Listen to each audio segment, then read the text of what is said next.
Good morning, Rise and Freedom. I'm Austin Peterson. You're watching and listening to the Wake Up America show at wakeupAmericaShow.com. Happy Friday. How's everybody feeling today?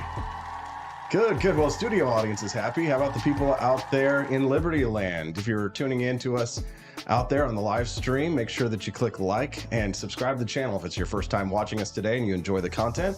We're glad to have you here. I'm Austin Peterson, the host of the Wake Up America show.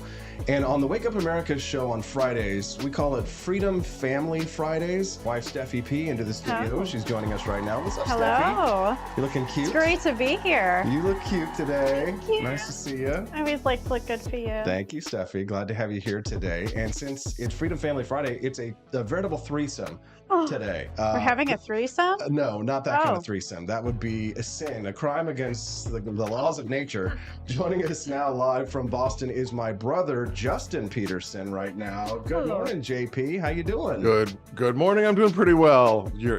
Thank you so much for having me on today. Yeah. Nice little awkward interview. The best. There.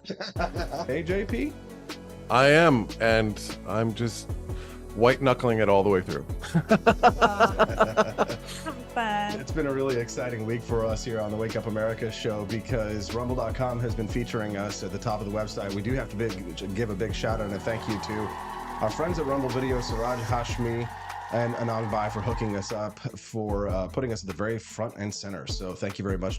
Let's talk about what we're going to talk about. Hunter Biden inches. And, as a libertarian, I'm kind of like, you would think that, it should. Is this a video clip of Bill Maher talking about Hunter Biden, which I think our listeners will find interesting. We'll play that clip in just a few minutes.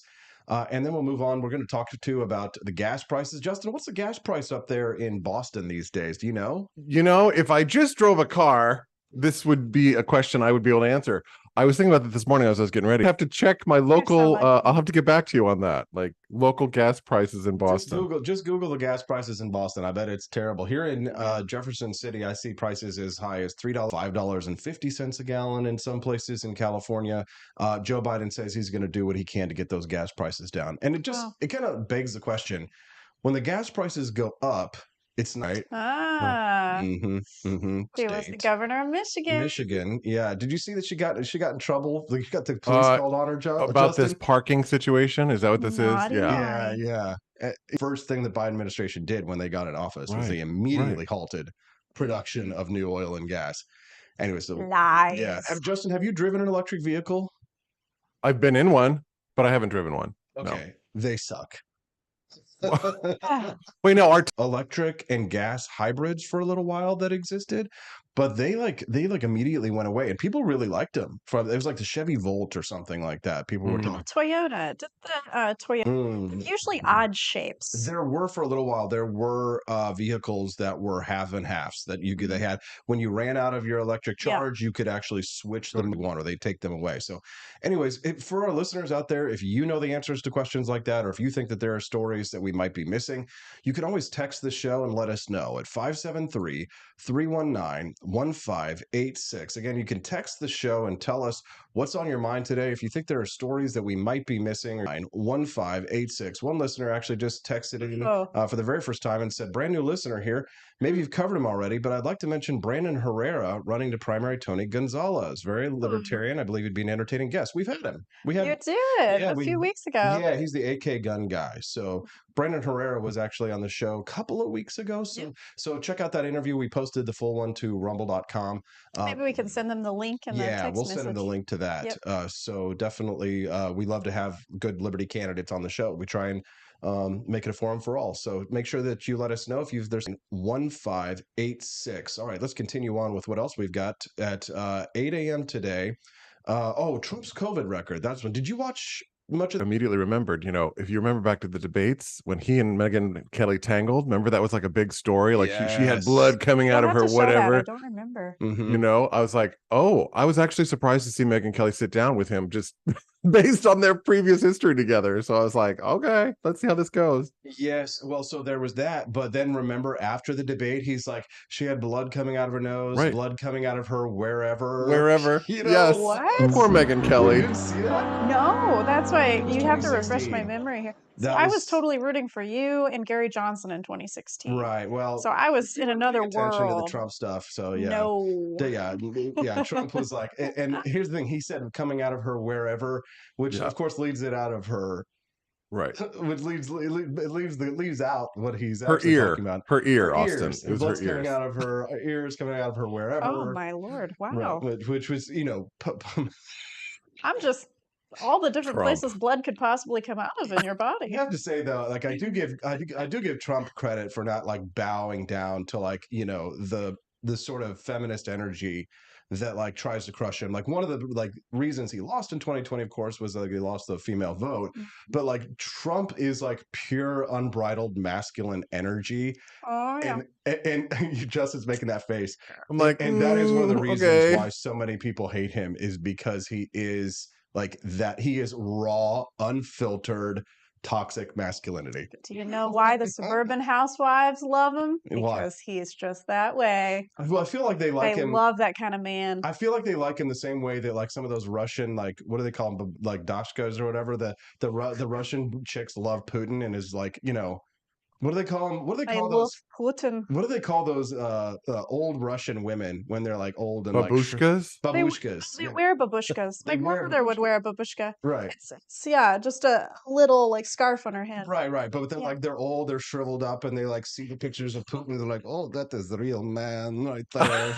He writes better. That is a real man. Yes. Old horny women, like oh, make Lord me help me. remember Mother Russia. That's right.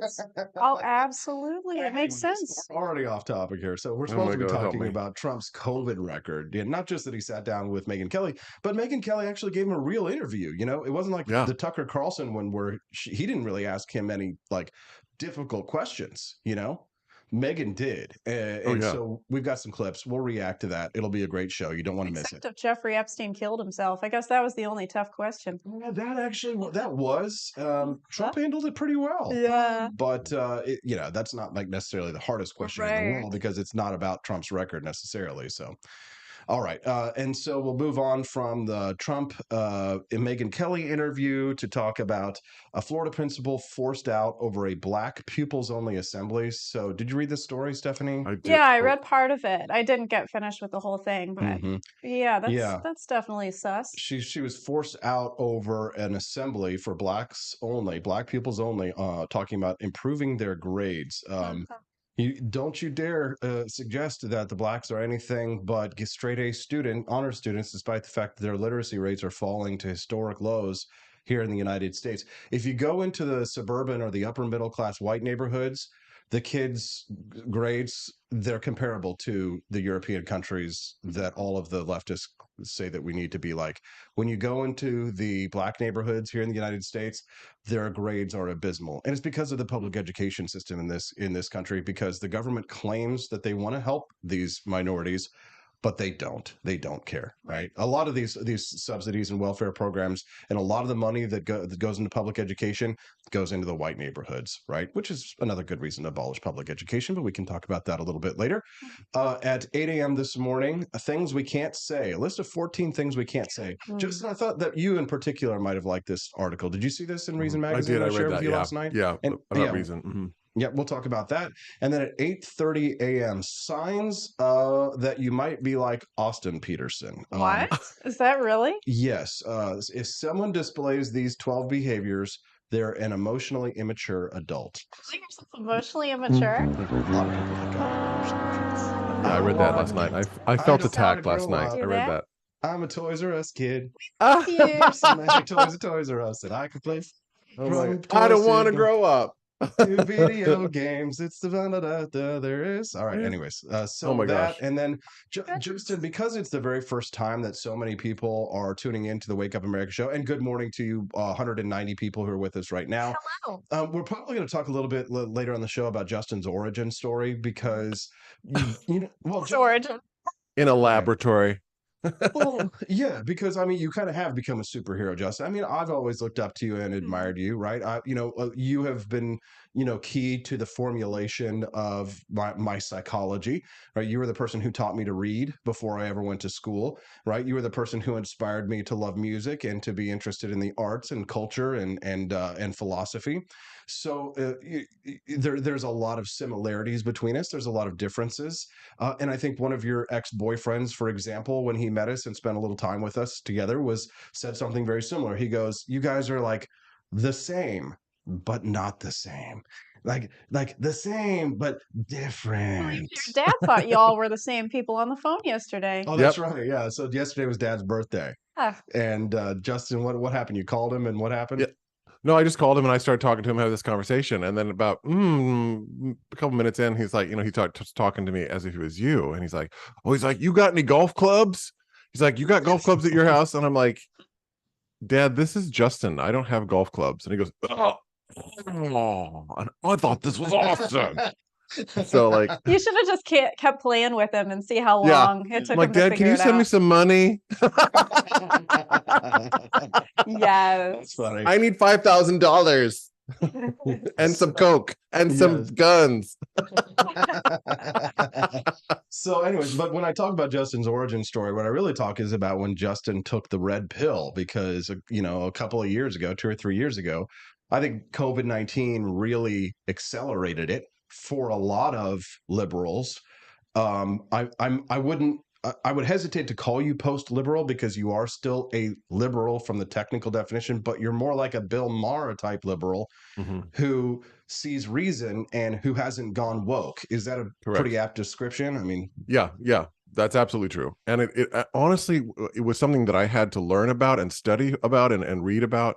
It wasn't something that I was going to let just people hand to me from social media. I wasn't going to have my opinions handed to me by TikTok or Facebook or any app. I was like, what's really going on in this, in this situation? So, all right. Yeah. You go. Yeah. So we are going to talk about that. All right. Yeah. So I'm going to, so Justin, you're not going to be able to hear this clip that I'm going to play. I hope you don't mind, but give us just a moment. I'm going to play this for the audience. And unfortunately, I forgot to set it up before the show because I was stupid and sometimes a little bit lazy. Yeah. We were hanging out. Hold on. So let me get, I know. I'm my own worst critic. I'm going to play this. Being hard on yourself. I'm going to play this clip. It's called self-deprecatory. All right, here's Bill Maher talking about the charges against Hunter Biden. Take a listen. I was on Joe Rogan the other day, and yes, I don't understand how they can equate this equivalency between Trump and Biden, and in a lot of cases, I guess Joe's now for Trump, pretty much out there saying it. Do I love everything about Biden? No, but I just don't understand how they can look at what Trump did. Now, does the Hunter Biden scandal stink? It really does. Stinks to the high heavens. I mean, that's real corruption there that a lot of the left-wing media will not cover. But it's nothing like what Trump did. I mean, there's just no equivalency to be. You can say whataboutism for anything, but like I said to him, you just can't tell unlike things apart. If you see that the same way. Okay, so obviously, as a left liberal, he's got to say, but what Trump did is worse, so he doesn't get not invited to the cocktail parties anymore, Justin. Right. But at least Bill Maher acknowledges that that what is going on with Hunter Biden and Joe Biden stinks to high heaven. Yeah. I mean, have you been following this story much at all, Justin? A little bit. My thing, Maher, Bill, I've always been a hardcore Bill fan way back in the day. And I, anybody that's going to look at both sides fairly, I'm on their team. Like if you can be analytical of both sides. Yeah.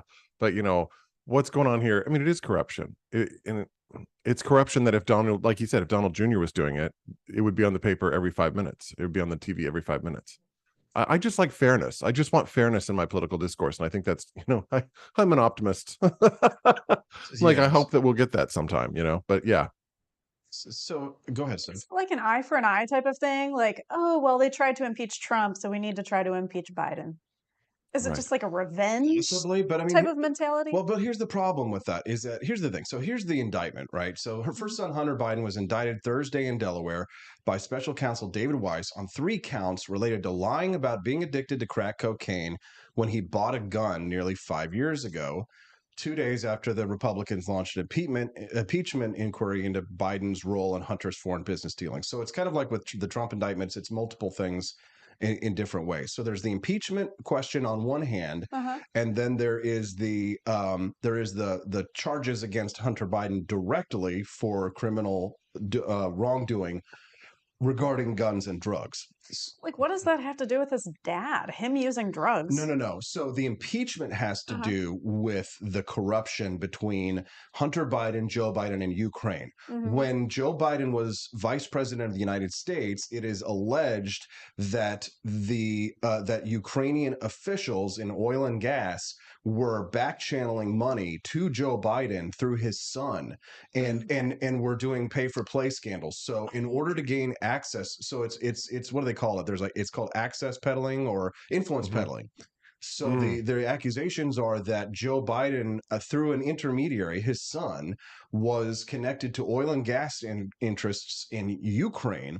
And now the National Archives has announced that it has tens of thousands of emails where Vice President Joe Biden was using a pseudonym in order to have contact with people in Ukraine. And so here's the thing. How do these politicians get rich?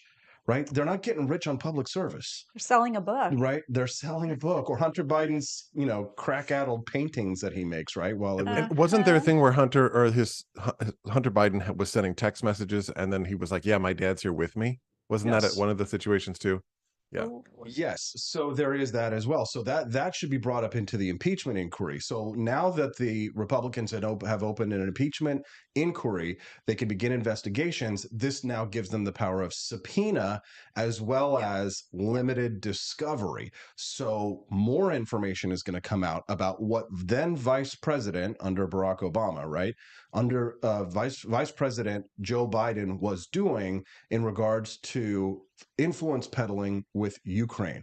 And here's the thing, Justin, I think that part of the reason why the administration is so tied up in the conflict between Russia and Ukraine is there might be a lot of documents hanging out in Kyiv that the Bidens do not want Russia to have access to. Because if the Russians capture Kyiv and if the Russians manage to get their hands on some of that data in order to screw with American elections, I think Russia does a data dump like they did WikiLeaks style when the DNC got hacked in order to embarrass American officials. I mean, that would be fabulous. I'm okay with that. That's so wrong. Give it up for Stephanie, ladies and gentlemen. I like gossip. It's a little more than gossip. Do you remember when they hacked the DNC and they had all those WikiLeaks and Hillary Clinton's emails? Yes, it was wonderful. Yeah, it was amazing. Yes, but the allegations are that Russia were the ones who hacked the DNC and then turned the information over to Julian Assange, which is why they want to persecute Julian Assange. They want Julian Assange to go to jail for espionage. But it's not espionage to be a journalist. If you are given information as a reporter, if Russia gave me information about Joe Biden, I would take that information. I would contact people that I know that are ex-military and say, please help me to redact this so that there is not a national security threat, meaning that I don't want to get our spies killed overseas. Right. So if there are American interests that might be in danger, I would redact those names in such a way so as to protect American assets. Because as an America First nationalist, I believe in protecting American national security. Well, and doesn't minarchy also in your stuff out? What? Go ahead, Justin. Right. No, isn't minarchy that idea? It's minimum protection of all the rest of us. It's like that's your job as the government, is just to keep the rest of us safe, right? Right. Like, and even though, I didn't win the presidency, when I ran for president of the United States, I was preparing myself to take that kind of an oath, and there's a responsibility there, which kind of like hasn't left me since I started that campaign. Like, you could say it was serious or not serious, but like, I took it seriously, and so there's a responsibility there, I believe, as a journalist to still. You should tell that to the governor of New Mexico. Yeah, no, yeah, no, yeah. Where's Aleppo? Dr. Aleppo. So anyways, but the point is that, as a journalist, I want to be responsible, but also would I take that information and publish it? Absolutely. But then would you maybe be imprisoned after that? Possibly, yeah. And you'd have to flee the country? Well, no. Well, I wouldn't flee the country. I would fight it on First Amendment grounds. Mm-hmm. Well, see, this is why, okay, I'm going to go liberal here, but like, this is why I think what Matt Taibbi did with the Twitter's files was so important, because it's not just the government, it's the government in bed with these giant megacorps and communication systems that the way we talk about things. Mm-hmm. Yeah. And so I'm like, when a journalist can say, hey, wait a minute, that's their job. I mean, journalists are supposed to be keeping the truth out there before the public, and not be, in bed with these corporations, in bed with the government, like, doing basically their press releases, so. Well, and the media largely are lapdogs, right? Yeah. They largely are lapdogs for the administration, right? So we were having a conversation about this just this week with someone about, I was talking to Joe Walsh. You didn't happen to hear my interview with Joe Walsh, did you? No, but I did see your retweeting of like people reacting to it. Well, it's a long story there with Joe Walsh, but I mean, I'm trying to get him to see common sense and come back to the light. People were very upset about that interview. There were people literally like leaving the stream. They're like, I gotta go. Well, not only were there people upset when I had Joe Walsh on my show, but there were people who were upset when I was on Joe Walsh's show the next day.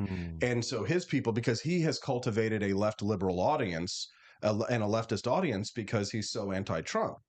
Right. So anyways, we're getting off topic here because I want to focus here on what the allegations, the actual credited on, I don't think should be crimes. And the things that he's done that I think, he should be indicted on, he's not being indicted on, right? So what seemed to be quite obviously very young girls while he is in a state of undress. And that to me is what he should be brought up on charges for. Yeah. Right. Now, the impeachment thing, that's separate.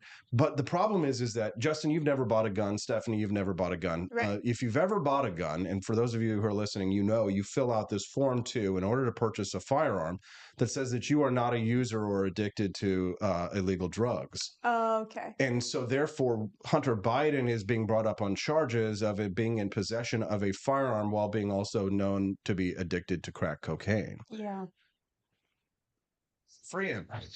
I mean, should that even be a question? Let him go. Should that even be a question on the gun No. form, if you use drugs or not? No, it should not. And a circuit court recently actually just found that, familiar with this Supreme Court decision on guns? No. It's a recent Supreme Court decision that was made called Bruin. And in this decision, they ruled that in order for any gun restriction to be passed in the United States, it has to pass a very high bar. And that high bar, one of those measures is that it had on firearms as well. Well, since the founding fathers weren't placing restrictions on people doing snuff or whatever. Use their musket right after? Oh, for sure. Oh, now? For sure. I live in Boston, Massachusetts. Do you know that the Boston Massacre that happened here happened with people that came out of the bars? Like, that's where they were coming from to start the Boston Massacre. They were like, we're mad. And so they were all drunk. So like, this is how our country got started, with a bunch of drunk people.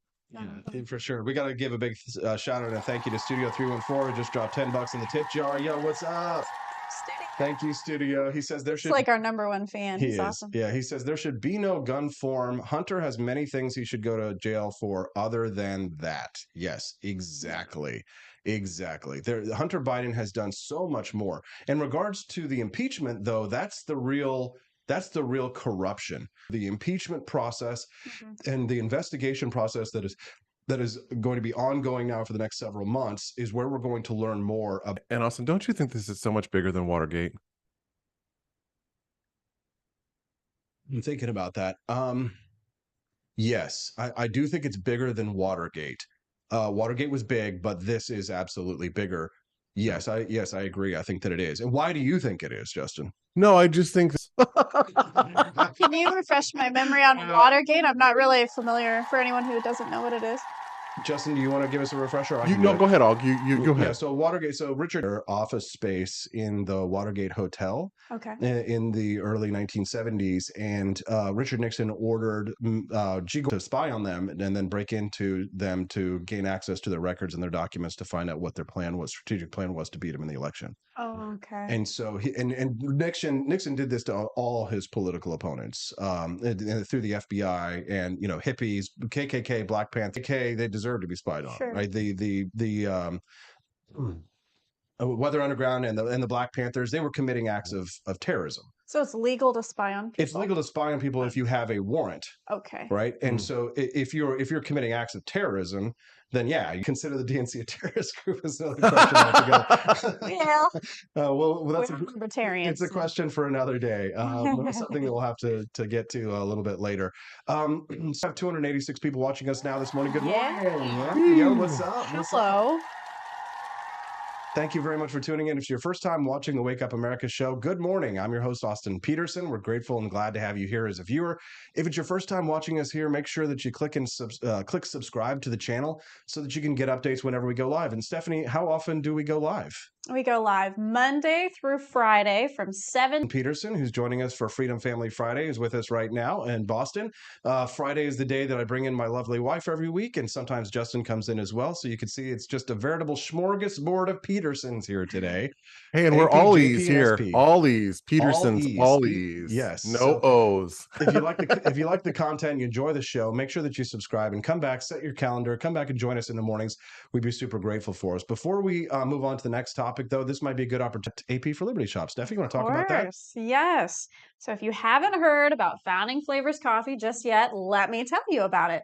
So it is a Founding Fathers elixir, Washington's Revolutionary Roast, Jeffersonian Java, Thomas's Painkiller, and then we also have a decaf option, which is Betsy's Liberty Lullaby. So if you like light roast, medium roast, dark roast, or even single origin, we have Colombian, then you should try our coffee today. Yeah, my favorite is Thomas's Painkiller. That's the Colombian single origin that you can get at apforlibertyshop.com. And when you go to the website, come over here and take a look. We've got Washington's Revolutionary Roast. The prices that you see right there, a little bit, it looks like it might be more than what you might pay at the grocery store. But remember this is delivered to your front door, and this is premium coffee. And look at the reviews, 5-star reviews. This is coffee for coffee lovers.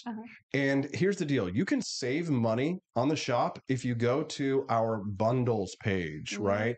So our whole bean, you select it right there. The more bags you buy on our bundle page, the more the savings add up. So 5%, 10%, 12% if you buy 4 or more bags.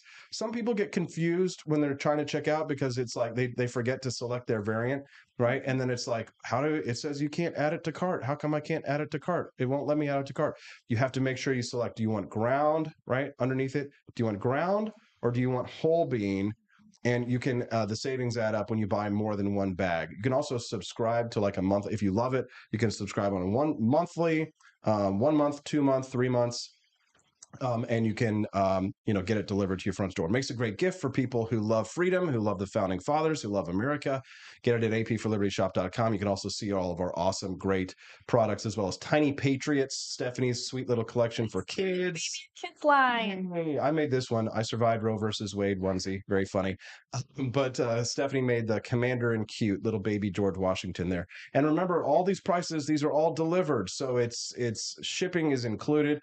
So you don't have to worry about the price going up at the end. We do get, unfortunately, stolen from by the government. They do force us to be taxed. So that's why we have, Get Your America Spilling Tea since 1773 shirt there. So, okay. Yeah, talking about the Tea Party just a bit ago. There you go. All right. apforlibertyshop.com. Okay. Back to the news. Let's see. What did we have next at 7:30? Oh, this is a COVID-19 record. I have to say that, Megyn Kelly is like, there's a reason why Megyn Kelly is big and famous. To this next clip here from Kelly talking to Donald Trump about his record. Fire Anthony Fauci was because he'd been there for a long time, that you would have taken heat, that it would have created a firestorm, quoting your words. Then for the first time in Well, no, May, I also said I didn't listen to him too much. I'm getting there. But then in May, you started saying, well, he's a civil servant, so I couldn't technically. The truth is, though, not only did you not fire Fauci, who is loathed by many, millions of Republicans in particular, but also some Democrats. By the way, You made him a star. You made him a star. This is the presser that he was running herd for the administration on COVID, and that you actually gave him a presidential commendation before you left office. Wouldn't you like probably Yes. So She knows her facts, huh? yes, she does. So Megan Kelly there is criticizing Donald Trump if he would want a do-over on that. And honestly, if I was Trump, I would have said, yeah. If we knowing now what we know then, it would be nice to go back and fire the guy because he's an idiot. But he's That would be admitting wrongdoing, which I don't think Trump can do. probably not. But I mean, Justin, as somebody who's been following Anthony Fauci since the pandemic, as to Anthony Fauci, right? Tell us about your Anthony Fauci. Well, you know, Anthony thoughts. Fauci goes all the way back to the 1980s with the AIDS virus, right? So he was at the forefront of all of that, and wasn't really all that appreciated by the gay community. I mean, Larry Kramer used to scream at him in his office. And if you don't know who Larry called the Normal Heart, was an incredible activist, writer, and he would just come in with Fauci and just go, balls to the wall with Fauci. It was. So it's like, well, was he as hated always by people on the right before? Because I don't know the answer to that question. Vocal folds or something. I So don't they know wouldn't what it's all about. scream. They wouldn't scream. Just Oh. science. It's alive. I'm like, Frankenstein. It's Frankenstein. Yeah, I just think that the whole thing was that one. Don't you think it would have been the right thing to do? Wasn't Anthony Fauci a snake, a liar? I mean, a propagandist? I mean, now we're finding out, and this is from the Fifth Circuit Court of Appeals, this lawsuit that was being made. When Anthony Fauci would make tweets about mask mandates, there was a person here in Missouri who tweeted a disagreement with them about mask mandates for their kids in school. He was like the little dictator. I would call him a Hitlerite, but I think that would be actually dishonoring Hitler, because I think that Anthony Fauci did more than anyone to not only to do harm to people in this country directly, but he has also disgraced and also made people more suspicious of science and experts when we actually need good science and good experts. Now I see Anthony Fauci as one of the greatest evils of the 21st century, in my opinion. There's no question that he eroded the public trust in expertise in medicine and science. And when he came out and he said something to the effect of, I am the science, that was the moment for me where I was like, oh, you don't. No. This is not about you, buddy. Science doesn't work that way. This is not how science works. But I think it's in the intervening years where I've really kind of begun to see more and more of his sort of totalitarian sort of approach to control. I mean, even when he says masks don't, of course I think of Louis the 13th or something, who's like, l'état c'est moi, who said, I am the state. I am the Senate. I mean, they literally put that in Star Wars, didn't they? Yeah. That guy. Yeah. He's like, I am the Senate. L'état c'est Yeah. moi. Yeah. Right. So I was like, no, you're not, buddy. And that's not how science works. Science is a process. It's not a religion. You're not a But priest. here's the thing. I think the problem is that and especially when it comes to the vaccines, is that Donald Trump's base is not with him on the vaccines, right? The next clip. Oh, no. Yeah, no, the next clip that I have is with Donald Trump talking about, hold on, let's see if I've got that or not. Do I have it pulled up or not? Oh, no, I don't have that pulled up. So anyways, in this interview, Donald Trump talks about Operation Warp Speed and how he is approached by Democrats. Well, Donald Trump can't do that because his base, Republicans, are not big fans of Operation Warp Speed. Many of them are not big fans of the COVID-19 vaccine, and they have legitimately good reason to be skeptical of this specific vaccine. But Trump is in a tight spot here because his base is very against him on that issue. So he's really kind of walking a tightrope on this, isn't he? Oh, for sure. I mean, absolutely. I mean, I remember back to when, this was all going down and Kamala Harris was like, I'm not taking that vaccine. Yeah, that's right. She didn't take the vaccine? No, I'm sure she did. But when, Oh. when it was Trump's vaccine, Right. she was like, I'm not taking that vaccine. Yeah. Which wasn't it? Because wasn't it sort of like begun and done under his sort of presidency? So I'm like, isn't it really his vaccine? I mean, isn't that kind of what Megyn Kelly was trying to like have him do, like take ownership for in that interview? I mean, am I wrong? Or is that? Yeah, because he said it saved hundreds of millions of people. Mhm. Right. But he then the did it Democrats didn't want to so get it if it was his fast. vaccine. So I'm like, again, that's not how science works, kids. Science doesn't go, oh, are you, Also said that he furthered medications to help COVID. So he definitely gave himself a pat on the back about that as well. Exactly. Is that If you're just ivermectin? tuning into the Wake Up America show, this is now the highest rated Wake They Up were so cute. in history. We're making history right now on the Wake Up America show with 443 people now watching us live. Good God. 343? 443 Oh my God. people watching us Ooh. live. It's the Ooh. biggest Wake Up America show that we've ever had, and thank you for being a part of it. We're glad to have you here. Wow. Let's just reset real quick. If you're just tuning in, I'm Austin Peterson. We're grateful and glad to have you here on the Wake Up America show. Please click like on the Rumble stream to help us to get out in more people's feeds. If you love the message of economic freedom and personal liberty, that's what we're all about here on the Wake Up America show. So if you're enjoying the content that you're seeing here today, subscribe to the channel that you're watching us on right now, because I know for a lot of people, you'll tune in for maybe 10, 15 minutes. You're getting your kids ready for school and you're like, wow, I'd like to listen to that show again. I'd like to tune in on Monday, but I forgot and I didn't subscribe. Well, don't make that mistake. Make sure that you join us every Monday through Friday from 7 a.m. to 9 a.m. Central Time, and join us by clicking that subscribe button. And we hope to see you again on Monday.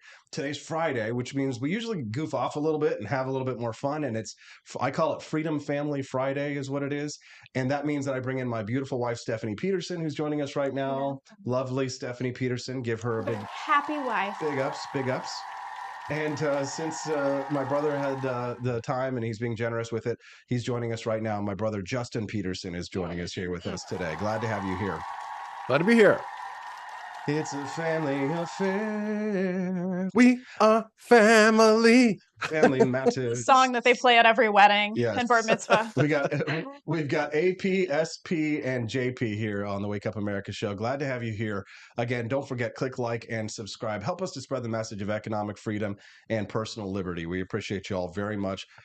And we love to hear from you. You can always text the show too. Let us know what's on your mind at 573-319-1586. That's 573-319-1586 is the text line, so you can tell us what's on your mind. Maybe you think that there's a story that we're missing, or if there's breaking news. Sometimes planes fly into towers, and I'm on the live stream, and typically I'm alone here, so I can't always follow what's happening up to the minute. So just let us know what's going on in the world. If there's a big breaking news item, for sure we rely on you while the show is streaming to be plugged in. We appreciate you, and of course all of our regulars. Just a year ago, it's been a year since the first episode, a year and a week since our very first episode of the Wake Up America show. We get up at 4:30 a.m. to start the show, get into the studio and get it set up.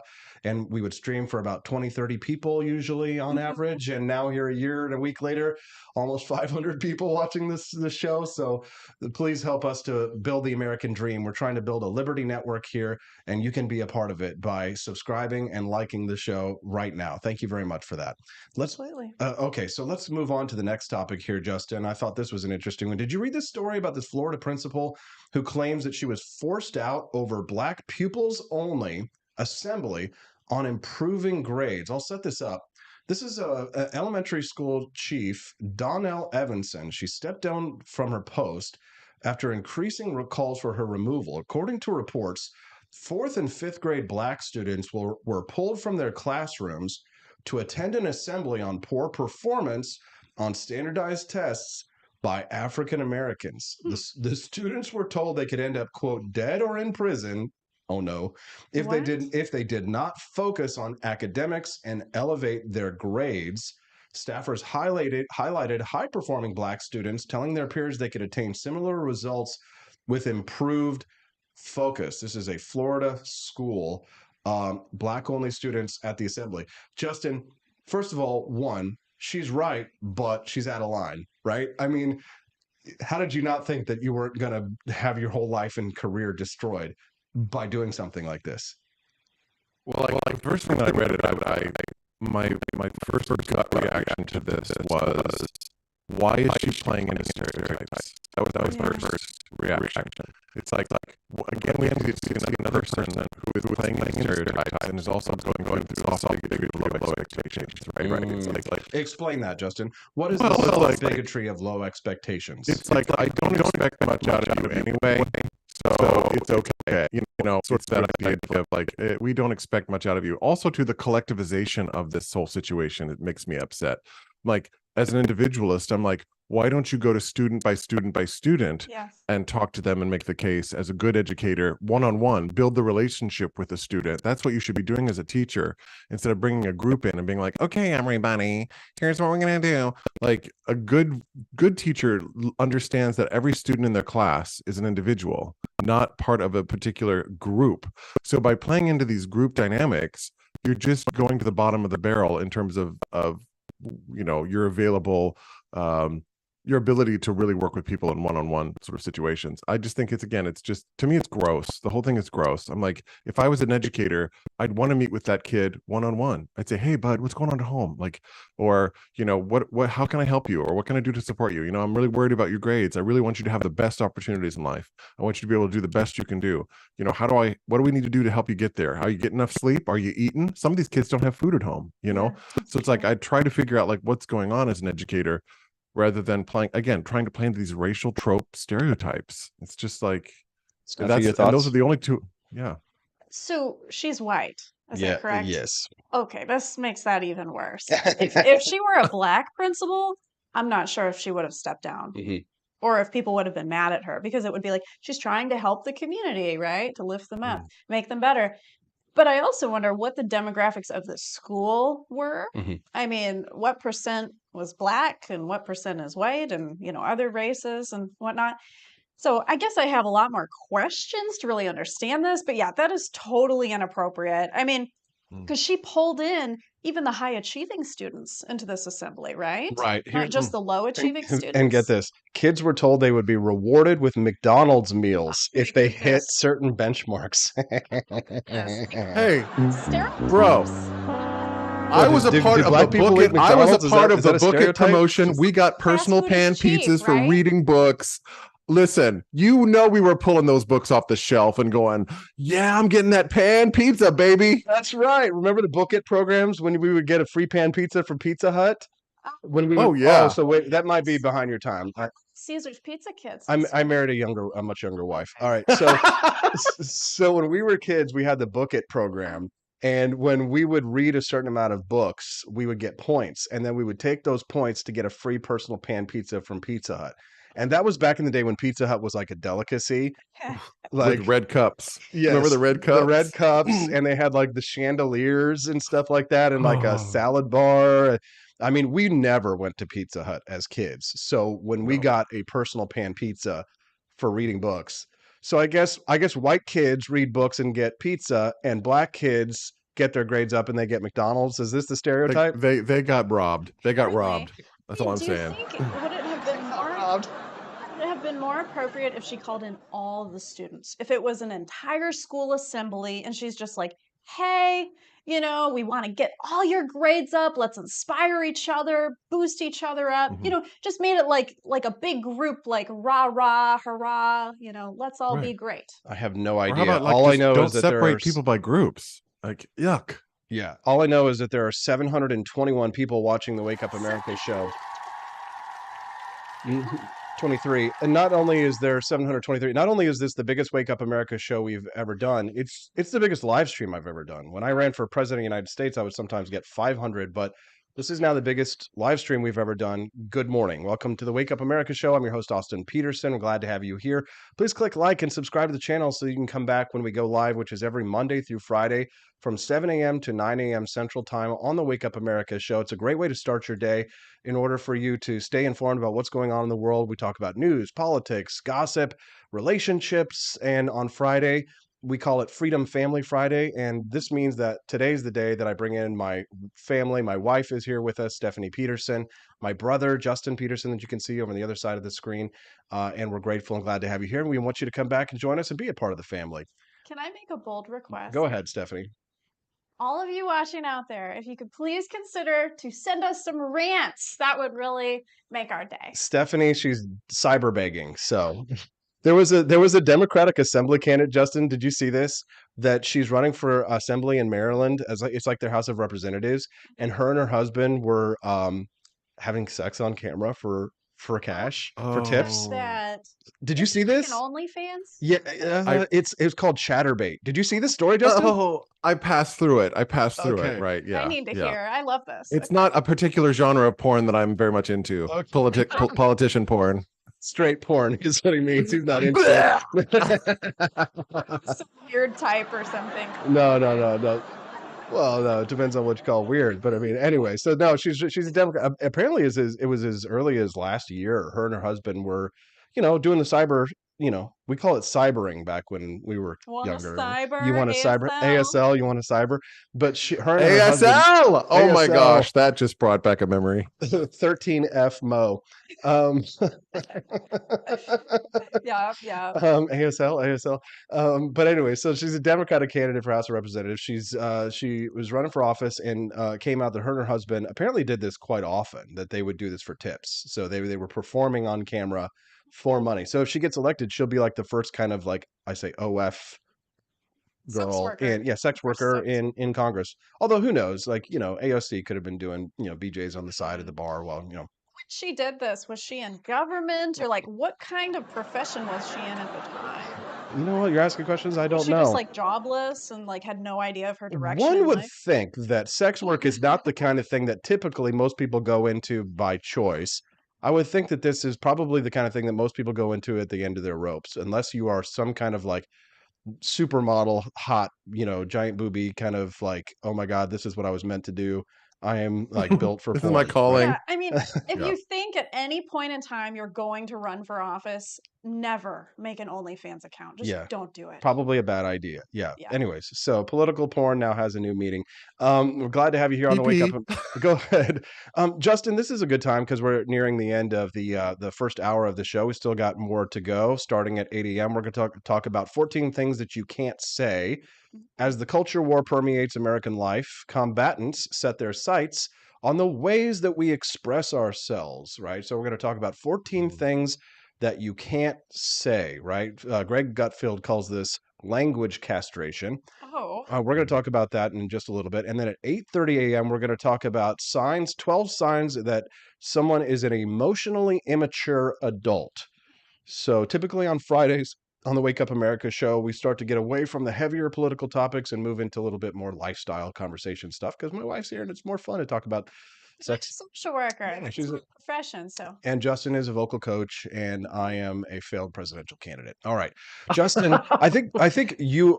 We are not the same. Yeah, we are not the same. Justin, I think people would really be interested to hear your story as you. I say that your journey from the left, but really you describe this as the left you. Can you explain to us a little bit about your sort of like your journey from voting Democrat your entire life until 2020? Well, I'll try to make it short. But yeah, no, I think I was probably always on the left. And it wasn't until like I'm going to tell you when it kind of started. Can I tell you? It was Tumblr. Tumblr was the first part where I was like starting to read this stuff from people on my side, where I was like, this is kind of weird and unhinged. And people were like, playing fast and loose with the facts. They would go back into things like gay history and they would sort of retcon things in gay history. And I'm like, What is you're retcon? lying. So like you're taking a story from the past and you're sort of reorganizing it to fit a modern day narrative need, right? So there's a modern need to tell a particular older story in a certain way. So I'm going to take that story and I'm going to change the story in the way I tell it in the present, so that now the new present story becomes the way that people think about what happened back then, rather than actually what happened back then. We're already doing this with regards to the American Revolution. We're doing this with slavery. We're doing this with a lot of American history. And so when it started hitting in the gay community and happening with the Stonewall riots and things like that, putting certain people in charge of Stonewall, or saying this person was there, or this is how it went down, or we should do X today because of something that happened at Stonewall, which really didn't happen. For me, that's when I started to go, wait a minute, y'all are lying. You're not telling the truth. And I'm like, the one thing we need to do in anyone's history is tell the truth. Make sure we know what the facts are, no matter where they lead us and no matter how uncomfortable they make us. So that's when it all kind of began to coalesce for me. And I was like, but y'all are lying. And then the whole gender ideological things came out, and I was really going, okay, I want to be supportive, I want to be encouraging, but this is now becoming more aggressive, this is becoming more activist, it's becoming more militant, and I'm like, I'm not a militant person. I am, as a liberal, I believe in discourse. I believe that we converse with each other. I believe we talk with each other. We try to come up with good ideas, and that a good liberal democracy, and I'm putting liberal in a big sense, is that we come together, we have conversations. Well, the problem is that if you're not willing to entertain conversations, right? So many of the people that are on the very far left will say, well, I'm not going to debate you. I don't need to debate you. It's self-evident. I'm like, that to me smacks of the fundamentalist religious arguments that I would have come up against when we would talk about the existence of God, right? So it's sort of the same thing. It's just on the other side. And so I was like, but so I think in some ways having having those skills coming from the Midwest, I was like, y'all are doing the same thing. It's just wearing different clothes. So for me, that was where it all sort of tumbled out. And I've come to refer to myself affectionately as politically non-binary, because at this point I'm like, I don't feel like I want to go where the rationalists are. I want to go with the people who care about truth. I want to go with the people who care about facts and can be and on that topic, discomfort. Justin, sorry to interrupt. On that topic, you and I were very much inspired in our early days with our philosophical awakening by Sam Harris, who has turned away from rationalism. Right? What has happened to people like him? It's not only that, it's that the entire new atheist movement of the early 2000s has been co-opted by this sort of very far left progressive ideology, which is cultural Marxism. Postmodernism, whatever you want to call it. They have been infected by it, and they can't see now that they're in the same sort of ideological camps and sort of dogmatic thinking that they were railing against in the early 2000s. So, I mean, the promise too, that's the other thing too, the promise of the new atheist movement was this idea that we were all just going to become more rational without God, that we were all just going to become like a better, more reasonable society, you know, and we would do more rational things. Guess what? That was 20 years ago. That hasn't come to fruition. It's gotten worse. People are more irrational. People are more emotionally, they reason much more from emotion. So it didn't make things quote unquote better. And in some places, some of the atheists that I have followed for years have said, well, there's now this thing called the substitution hypothesis, which is the fact that as religion wanes, people still have some innate desire for belief in themselves. And that belief oftentimes goes into political beliefs. So where we're at in terms of our politics has become the new social religion.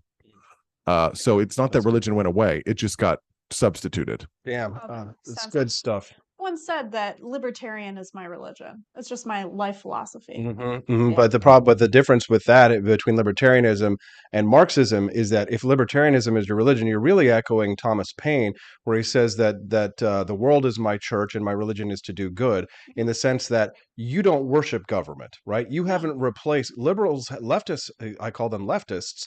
Leftists have replaced the idea of God with government. Yeah. And so that is why, like, for example, when I was debating Joe Walsh the other day about January 6th, that is why the left was so triggered by January 6th. And you will frequently see the left invoking terms from religion in order to describe the Capitol building. They will say they attacked our sacred Capitol building, or they attacked our sacred democracy.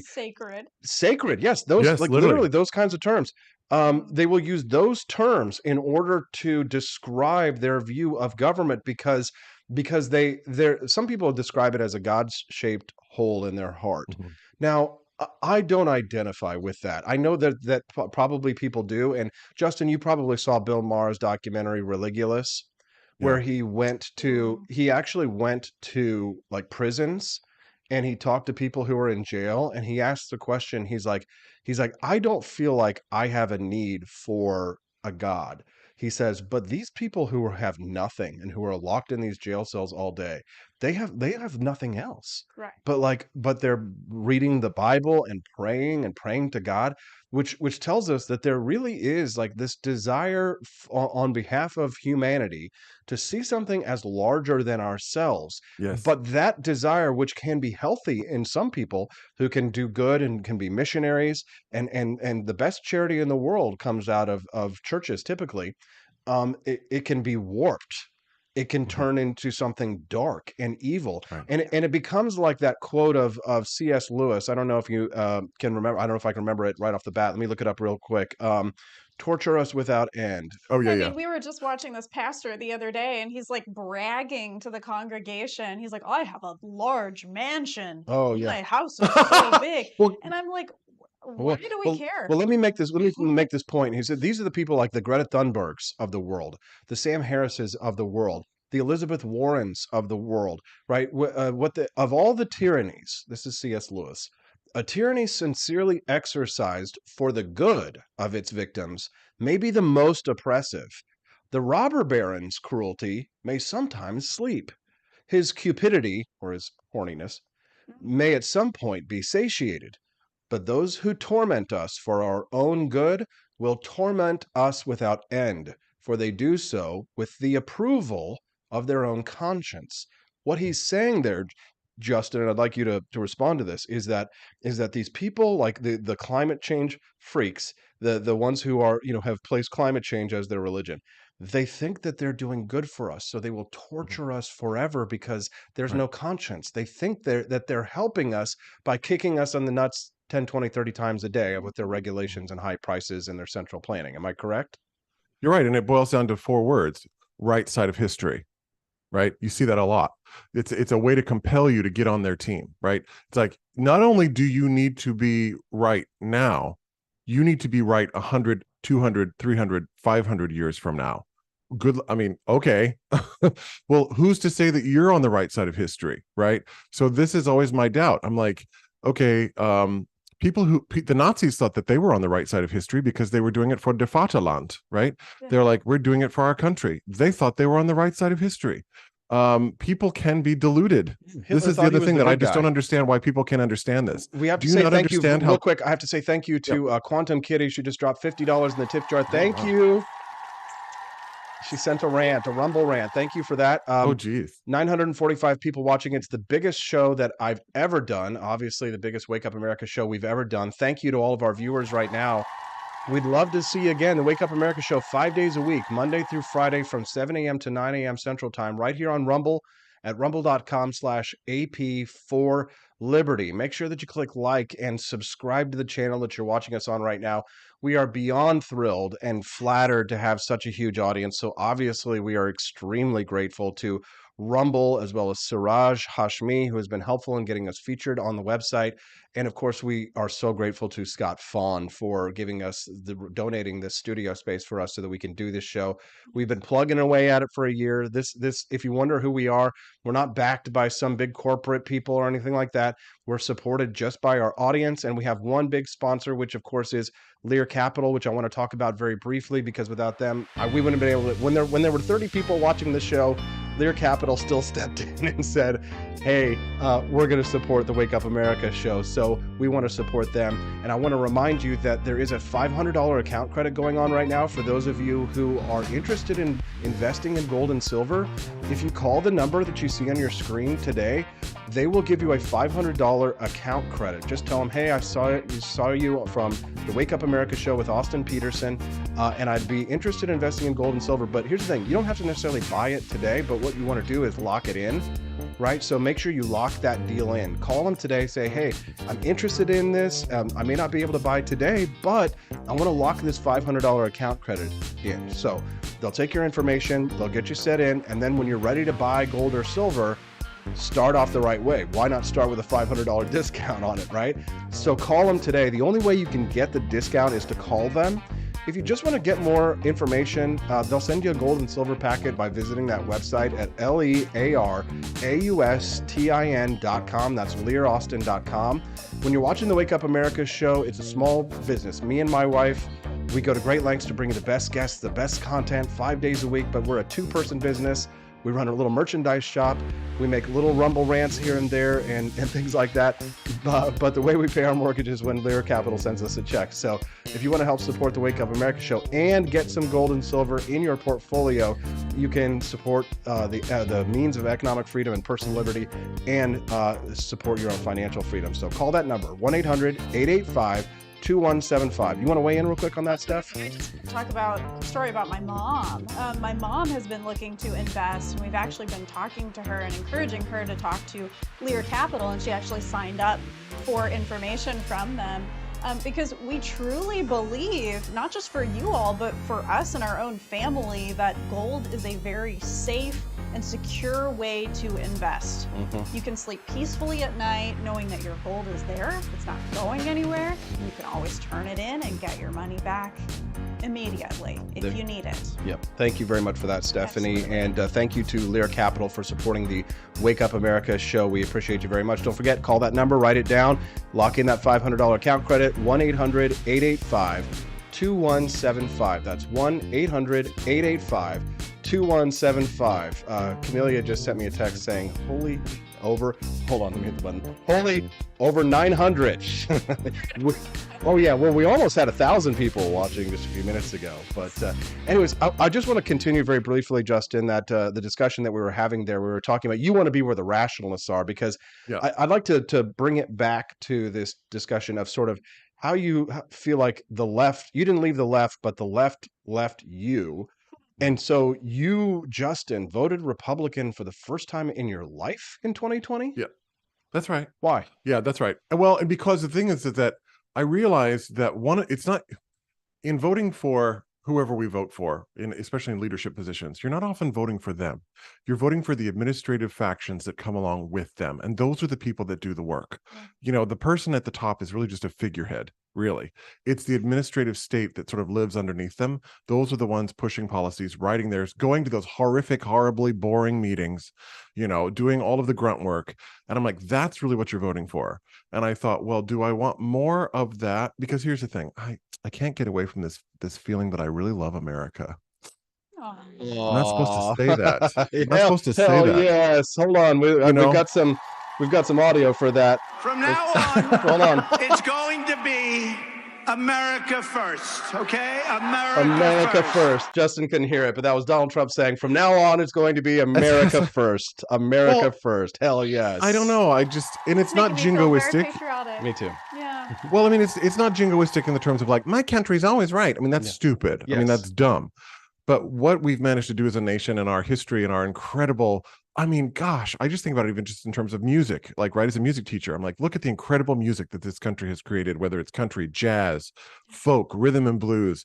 I mean, we are amazing. And I just, I'm not willing to go along with a political narrative that's predicated on hating the country, hating it's called oikophobia. It's actually a new term that I learned. Wow. What is this? Oikophobia. Oikophobia. Oikophobia is a term that means literally hatred of one's home. It's hatred of one's home. And so there's a lot of political stuff, especially when the left said, I don't feel comfortable going down the street and seeing American flags. I'm like, well, you have oikophobia. Yes. That's what that is. You're an oikophobe. It needs to be a And so- DSM diagnosis. Well, there's a really good book. I can't remember the author. I mean, you're asking me to come off with it's Oikophobia. The name is the name of the book, and it is about this hatred of the West and hatred of Western culture. And I was just like, I'm a liberal arts dude, man. I went to school for liberal arts. Like, I went for appreciating the canon of musical history in this world and like Western civilization.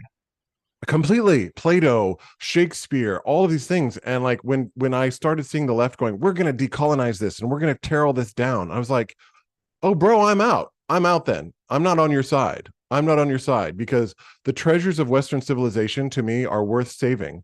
That's why when I see people who throw oil on paintings, literally I'm like, death, kill them right now. Like, just cut off their hands. Death penalty for throwing oil on a Really, painting. like, I'm just like, that's where I'm like, you Philistines, like, I'm like, take them to the gulag, cut off their heads. I'm like, you're gonna get demonetized. Jesus. Sorry, Austin. Oh, I'm Gonna just like, get kicked off because of I'm here like, for that? those no, are we can say this on Rumble. But like the sacredness of that stuff, like the beauty, the priceless treasures of our civilization's inheritance. For You the know? beauty of the earth. Just like I couldn't do that. And I was like, well, then I don't belong to you. So then I was like, well, then am I a conservative?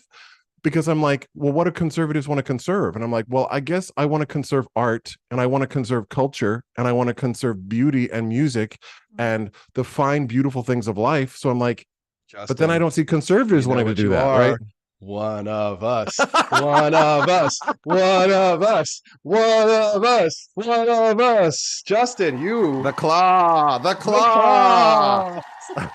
You might be a libertarian. Is he a libertarian, folks? Yay, or is he still a godless liberal?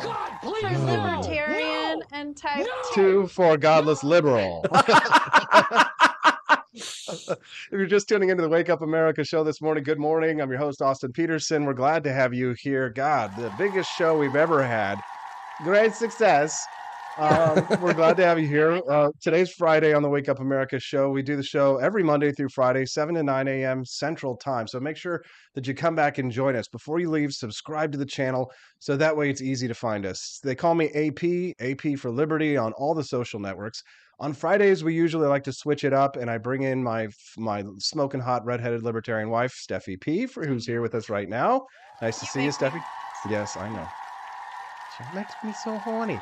Stephanie Peterson joining us right now. She joins us every Friday on the Wake Up America show. She's a licensed social worker and therapist, and she is my inspiration for all that I do. My brother, Justin Peterson, was the inspiration for everything that I did from about the ages of 0 to 14 to 15 years old until he went to college and left me on my own.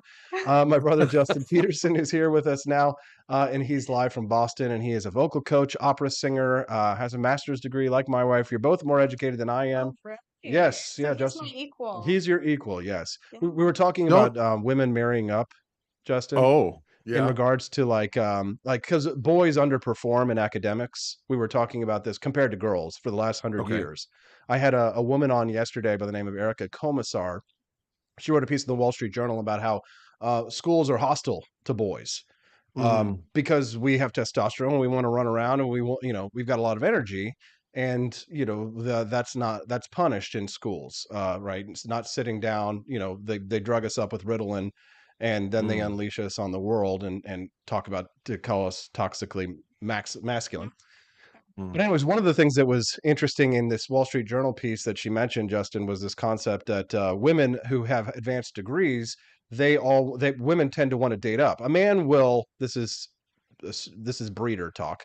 Men, when we want to date women or we want to marry a woman, like we'll marry a waitress. Like we don't care. Like if a billionaire can marry a waitress, but a waitress, but like a woman who is like a highly educated woman who has a degree, who maybe has a high powered job, she's not going to marry a McDonald's worker. Right? Makes sense? Yeah, I would bridle at that comparison though, because I have a counterpoint to it. But go ahead, keep going. I'm speaking in generalities, right? Of course. There are exceptions to every rule, but it's typically not the best idea is to spend all your time talking about exceptions to rules, right? Learn the math. Well, I think the way things are going, because men aren't going to college either, right?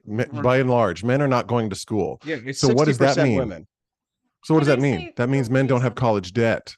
So it much more behooves a woman who's highly educated to date a man who doesn't have a college education, because he's not going to be saddled with debt. But then now the power goes back to him, because now it's really on him to say, do I want to marry this woman who went to college, and now I have to take on her debt as a burden? So it really puts the game back in the man's hands again, if you think about it. Yeah. Because now the man who didn't go to school, who's a plumber and who's maybe making $100,000 a year or more, electrician, who's doing these blue collar jobs, well, now he's come out of trade school and he's making buku dollars. They don't see it that way, because it's not just about money. Because if you're a high-powered woman with a highfalutin career, how are you going to tell the gossip group that you are married to a plumber? They look Honey, down isn't that on the thing with the no, Harlequin romance, It's not though? just about money; it's about status. But doesn't that go into the Harlequin romance of like the one, it's like the rough-hewn man who comes over the prairie and he's like, Quiet, woman, we're and the talking horse, about you. and he's got the horse. Okay, no, Steffi, you are not a good example of the norm. You know what you want. You could say what you want. Presidential candidate because I wanted a successful man that would make me feel secure and prosperous. But let's be real. You had more money than I did when we started dating, Yeah, because but because no, you didn't. Lots of money. Lots of people to do. There's some stupid article out there that says like I'm a multi-millionaire, which I'm definitely not, right? You better. Definitely a millionaire. But here's the thing. But it wasn't the money. It wasn't. You weren't attracted to me because of money. You were attracted to me because of status. And that's my point here. Is that a woman who is who has status, who has a degree, who has like a high-powered job, she doesn't want to date a plumber no matter how much money he makes because he doesn't have status. They want social. Women are climbers and they want to be with a man who is of a higher status than they are, right? Like money is one thing, yes, but status is another thing, and that is what is more difficult to quantify than just making $50,000 or $100,000 a year. Am I right? Yeah, and oh, sorry. Kristen, go ahead. No, I was just going to say that there. I mean, should I say what I want to say? Yes. Melania Trump, evidently, a great example of a woman who, went for status. Right. Do I And think money. that I don't? And money, right? But I don't. I mean, we're talking those. That's a different breed of animal altogether. But I don't know. I think that when more and more men stop going to school, the dating pool is already hard enough for straight people as it is, right? It's already hard enough for people as it is. So people are looking for a unicorn, and I'm like, and what always kills me is like people get into relationships with people and they get 80% of what they want, right? Which is great. 20% you're not going to get, but then they start bitching about the 20% they don't get, and I'm like, you don't understand how hard it takes to find 80% of what you want in a person. Like, Right. But there's this thing called the female delusion calculator. It's like a website and like women have to like when you ask the women the questions like what kind of man are you interested in? Do you want him to be married or not? Okay, so if you're not married, and then once you start to get down to do you want him to be obese or not? How much money do you want him to make or not? When you sit down and you complete the female delusion calculator, and then you ask the woman what percentage of men do you think are there that fit this criteria? They usually say 50% or like 30%, and almost always it's like it's either 0.02% or it's like at best it's like 2 or 3% of men actually fit the qualifications and the standards that most women have. Because unfortunately, what we've done when we have freed women from their gender roles without correspondingly freeing men from their gender roles, because women are largely free from their gender roles, they're free to seek out largely masculine careers or pursuits, and men are not largely free to pursue feminine pursuits, etc. Talking about our emotions, our feelings, right? Being teachers, like to kindergartners and things like that, or being, male nurses to an extent are still it's not taboo, but it's still like there's a little bit of a stigma, to be a male nurse to some degree, right? So men are still very much locked into their gender roles. Women are largely not. So with the fact that men have to compete with women in the workforce, men have to compete with women in academia, and men and women are now competing rather than copacetic, rather than having a symbiotic relationship. It's become a competitive relationship between males and females. That now we see what we call disequilibrium in the dating pool, where you have all of these high status women who want men of higher status. And I'll close with this point, and I'd like to get your reaction to it. The delusion continues. It doesn't matter. It goes all the way from the top to the bottom in terms of socioeconomic status on females. The delusion, I call it, the female delusion, exists all the way from the big boss, the big girl boss, yes, Queen Slay at the top, to all the way to the bottom, the McDonald's worker, to the girl on welfare with 3 pit bulls and 20 kids. But what that delusion is what I asked Erica Komisar yesterday in the interview. I said, okay, so what is the solution here? If women prefer to marry up, they prefer to date up, and Stephanie in the car this morning said, yeah, that's nothing wrong with that. Women are allowed to date up. They're free to date up, and they should be, I'm almost done. Yeah.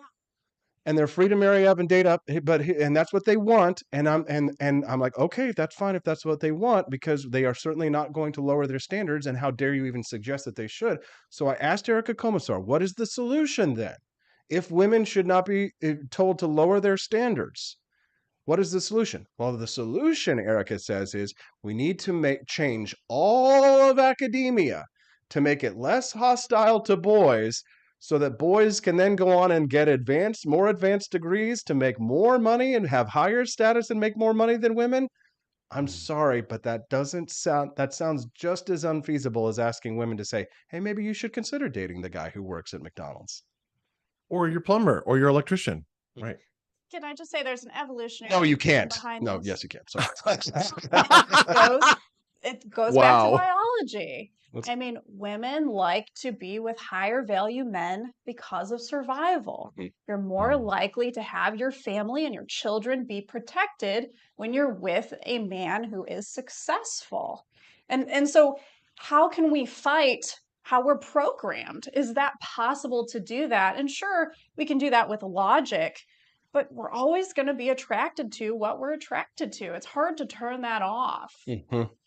So how do I turn that off? No, you can't. I And think like, it's you're also- right. You're right. Go ahead, Justin. And I think it's a bigger question. People need to really sit down with a piece of paper and they really need to write down what is it they actually want in another person. You know, we don't really think about that very much. We sort of play the dice and we sort of get whatever hand we're dealt, but we really don't sit down and say, what am I willing to work with in a relationship in terms of, you know, the person, and where can I give?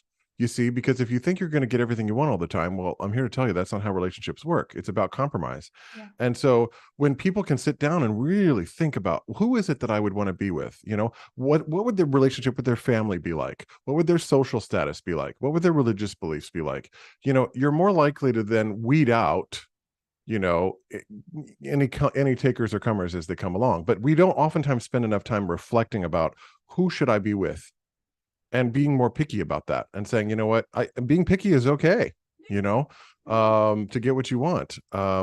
And knowing that you're not going to get, again, everything in one person. One person cannot be therapist, financial advisor, spiritual counselor, housekeeper. No one person can hold all of those roles. Are It's you- just not She possible. does in Are you my vouching for relationship. polyamory, Yeah, no. Justin? Is that what you're trying to say here? I mean, No, Justin I'm has just- a whole different ball of wax because, you know, not being a breeder, you know, he doesn't have to deal with like the idiosyncrasies of the male and female dichotomies. Well, okay, here, I do have a question about the gay community. Do Oh, gay let me call him. Let me call him. Let me get on my do phone. gay Here, let me call. men and women want to marry up? How does that work? Who marries up and who Yes, marries of course. down in There's a called sugar relationship? daddies. Sugar Sugar daddies. You know, No, we, like for you there's a lot of personally, young there's a lot of young gay men. There's a lot of young gay men that seek out the companionship of older landed successful men, and like the word older landed. men love it because they've got a cute little boy toy in their arm and they can go, you know, to Belize, or they can do whatever they want to do. But now I've heard about this term called salt daddies, which I think that means when the daddy ain't got no sugar. yeah. But he He's just acts a like he salt- does. Yes. Yeah, like a I salt like this daddy. phenomenon. Yes, I like this phenomenon. The salt daddy term, because it's actually like, you know, like how women lie about, like, you know, with their makeup and like with plastic surgery Putting and pads Yeah. in their bra. putting pads in their bras, fake boobs, and all this kind of stuff. I see that the salt daddy phenomenon as kind of like the antecedent, is that the word I'm looking for? As like, you know, the It's the equivalent. equivalent, yes, of that, right? So like, Well, and don't think gay men don't do the same. I mean, they brag about, they go, oh, they brag about their inches, if you get my drift. And then you're Oh, is like, that what "There matters?" ain't no 7 inches, dude. You're like, come on now. Who you telling? Yeah, I guess I'm just curious, you know, what is important in the gay community in terms of finding a mate compared to, you know, in the straight community? It's like, is it really different? Do we all look Well, for the high apps value have done a people? lot to destroy that. I think, you know, it used to be bars were the place to go and meet people, you know, and now everything's on the apps. And I think what has happened as a result of that is the disposability of human beings for dating has never been higher. Because if you can swipe, you know, left, right, whatever, you're collecting. It's like baseball card collecting. That's kind of how I feel like with these apps. It's like do you have any Jose Cansecos? Like, that's kind of how it feels, you know? Right, yeah. And people collect each other. And then the minute there's a negative feeling, or if there's like, you know, oh, well, he sneezed on his shoulder and he wiped his shoulder, you know, he wiped his nose with his shirt. I can't date him. You know, it's this inability to deal with negative emotions or to be like, oh, wow, they're not perfect. But Right. I think the commodability that has occurred in the gay community has been one of the reasons why dating is very toxic on this side of it, because you can always find somebody else.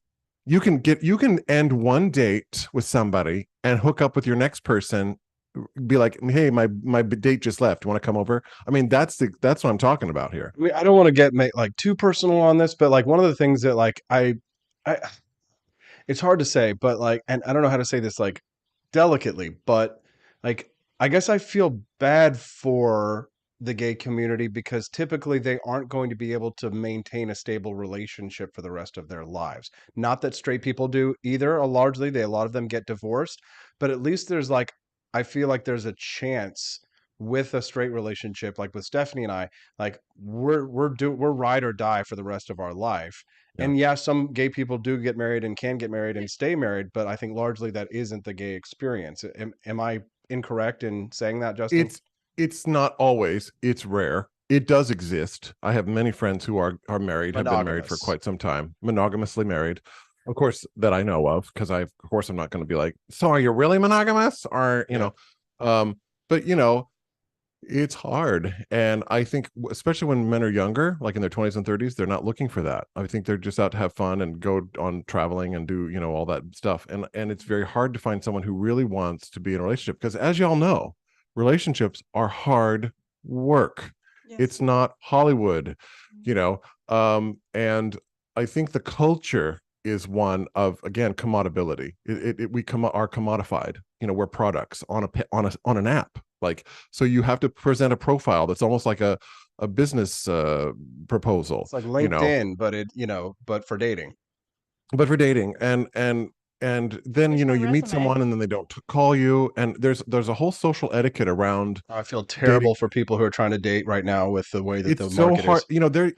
And it's hard for people's mental health. You know, and so I'm personally of the frame that I think monogamy is best for people's just mental well-being, you know, Straight or gay.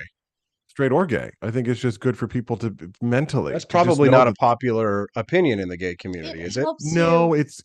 it's what we would term heteronormative. I mean, that's the sort of the name that they give it. Heteronormative. Ah, interesting. Right. Okay. Which I always laugh about when people say that, because they're like, heteronormative. I'm like, yeah, because it's the norm, you dingleberry. Like it's the norm. Like we're the foreign exchange students. You know, we're the foreign exchange students in a different country here. Y'all are the y'all are the you're the natives. We're not the natives. You know. Justin, and I wanted to switch topics here for just a moment. Before we do, I want to reset real quick for those who are tuning into the Wake Up America show. For many of you, for the hundreds and hundreds of you watching us for the very first time, we're so grateful and glad to have you here. I'm your host, Austin Peterson. I'm here with my lovely wife, Stephanie Peterson, who's joining us here, and my brother, Justin Peterson, who's in Boston right now. And we're glad to have you joining us on Freedom Family Friday. The Wake Up America show, if it's your first time here, just so you know, is every Monday through Friday from 7 a.m. to 9 a.m. Central Time. So if you are looking for a great show, a great way to start your day with a really healthy, fun, positive community, great way to start your day is right here with us from 7 a.m. to 9 a.m. Central Time. We normally talk about news and politics and gossip and lots of great clips with amazing guests here on the Wake Up America show. And then Fridays, we usually lighten it up and we have a little bit more fun. My wife, who is a social worker and a therapist, is joining me here now and we usually talk about a little bit lighter topics or fun topics or dating or things like that. And then Monday through Thursday, it's the regular news beat. So great way to start your day off right with lots of fun and laughter and delicious coffee from our AP for Liberty shop. Founding Flavors coffee brand. Make sure that you check that out as well. My brother, Justin Peterson, who's joining us now from Boston, is talking a little bit about his political transition, or I should say that someone who describes himself as a liberal his entire life, who voted Republican for the very first time in 2020 because of how far left the left went in terms of the left's new religion that they have adopted, which some people call wokeism. Some people say, oh, well, how do you describe wokeism? Well, without getting into like an economic or social history of the 20th and the 21st centuries, I can boil it down by calling it something like cultural Marxism. Justin likes to use the term postmodernism, for example, right? But these are concrete philosophical beliefs that upend the standards of Western society and the cultural norms that we have all valued, such as the family. These are people who do not believe in the concept of objective truth. Hence, they don't believe in things like biological sex, for example, right? They want to they want upheaval not just in the family unit, but they want a revolution in government so that we can have more central planning, more central control, more socialism, and of course, eventually socialism leads to communism. So when you talk about someone being woke, they are adopting and adapting the ideas of Marx, and they are using the philosophical tools of Hegel and others in order to advance their leftist views that there is no objective truth, which there is no objective meaning, which if that was true, of course, if they were right about that, then why are they even trying to advance any kind of cultural revolution at all? What are they really moving towards? They're really moving towards a nihilism in a sense. But Justin, on this, in terms of wokeism, I think that the point that really is a stickler for many people, and me being a straight white male, my words have less value on this subject than yours do, because as a gay white man, you've got more points in the victimhood Olympics, right? If we had a victimhood Olympics, Stephanie's a Jew, you're a gay, I'm a straight white male. Stephanie, we talk all day long about whether or not Jewish is white. Obviously, if you're a Nazi, Jews are not white people, right? But lots of Jews consider themselves to be white. So yeah, I think I'm white. Jews are a real tough one for the victimhood Olympics. But being gay, being a member of the LGBT, maybe drop the T, movement, Justin, you probably get the most in terms of victimhood points. So I mean, in this group, yes, I mean, in our group. maybe, I don't know. Right, I don't know. I think Stephanie might win. She might win. Yeah, she might win. Are the Jews the most oppressed? I think no, so. because she's In also a history, woman. I think so. So she's also a woman. If you play that And game. a redhead. But here's the thing: what if I say I'm a woman? But what if I say I'm a woman, right? And then I win. Then I'm the most oppressed now on this panel.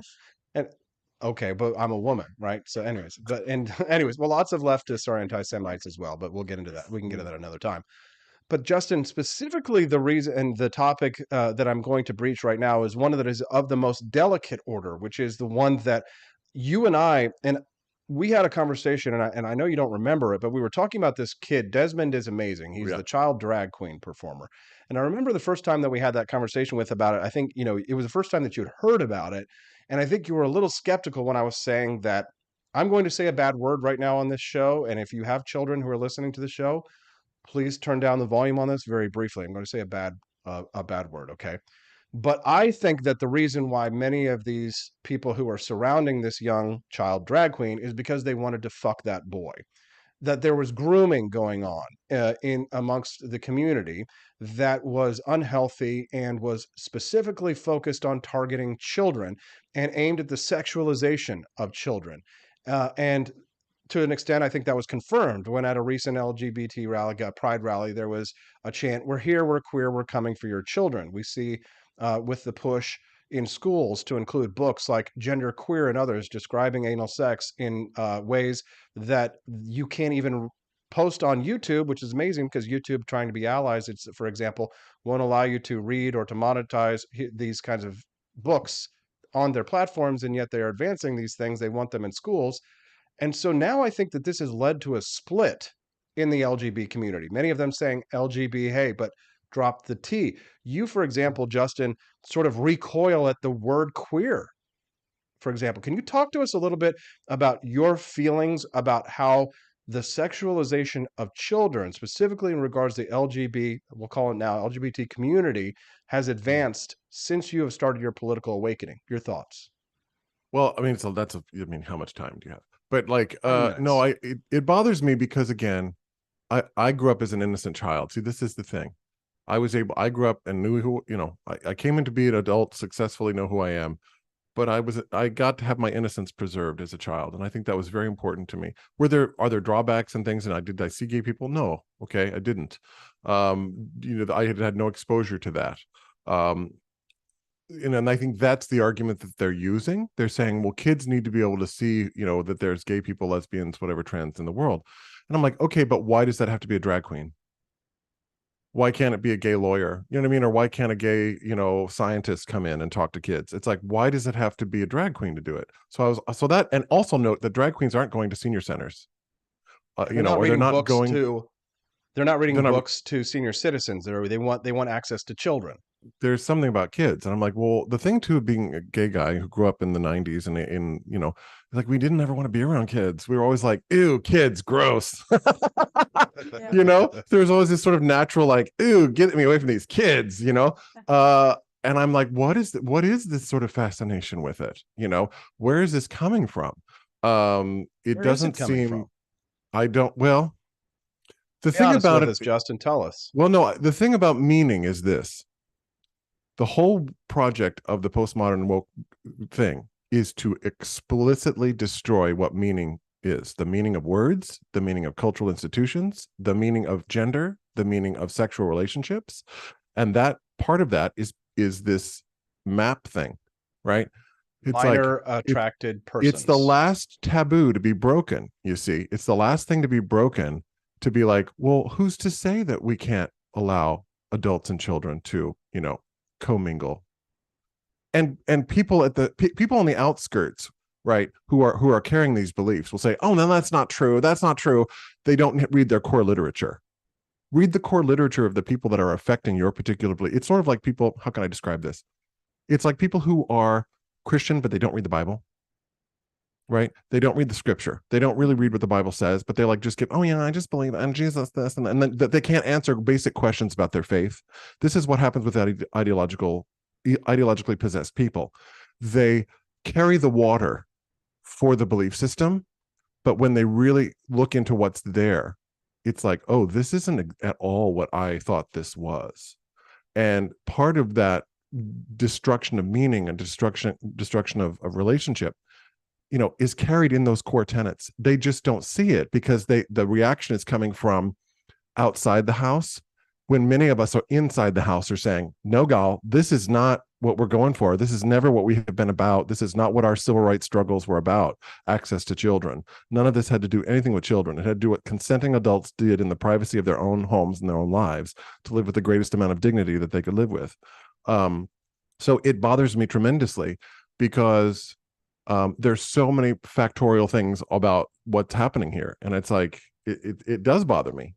It does bother me. See, so here's the thing, Justin. You know, I'm a rational thinking adult. I am capable of separating the lifestyles of adults and those who insidiously wear the cloak of LGBT liberation and desire and are truly pushing this minor at maps, as you can, this ideology that's associated with wokeism and postmodernism. So essentially what I'm saying is that, you know, I believe that, you know, that homosexuals should enjoy the same legal rights as adults as the rest of us, and they should be free to live their lives from oppression, right? And however, I draw the line at those who wish to gain access to children in order to, one, indoctrinate them in their political ideology, and two, to steal inside on the backs of liberation,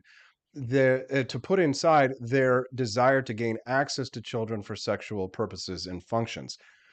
Some people may think, you know, if they only hear what I'm saying out of context, or if they hear me, it may sound like I paint with a broad brush when I'm speaking about these things. But if you actually listen to what I'm saying over a long enough period within context, I am delineating between these two groups because I think it's entirely possible to look at this in an individualistic manner and not to tar and feather, as some, like, for example, on the conservative Christian right may do and say, well, it's the slippery slope argument. And now that we have given the gays the right to marry, we knew that this is what it was going to lead to. And this is the inevitable outcome of that. I disagree with that.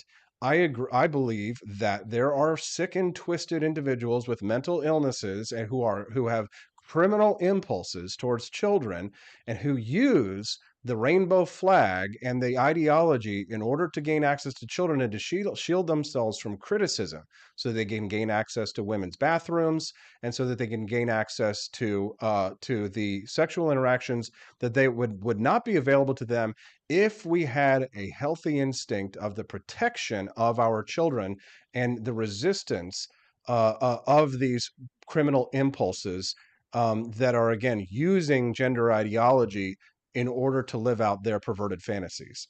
Is that clear enough, or do I need to be more specific? Well, I mean, there's the thing. Yes, to what you're saying, but also there are thousands and thousands and thousands and thousands of LGBT people who are absolutely on your side and feel the same way.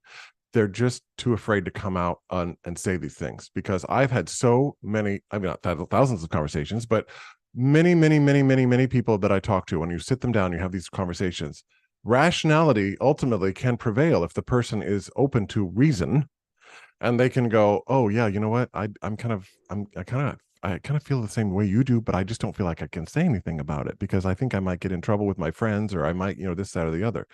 And I'm like, well, we need to start getting a little bit of some balls here and speak up and say, hey, this isn't part of our agenda. This isn't part of what we did, and this isn't part of our civil rights struggle at all. And the idea that representation matters, of course, there's good things about that. You should see that there's people in the world that are like, oh yeah, that's Bobby and that's Joe, and they live together and they love each other.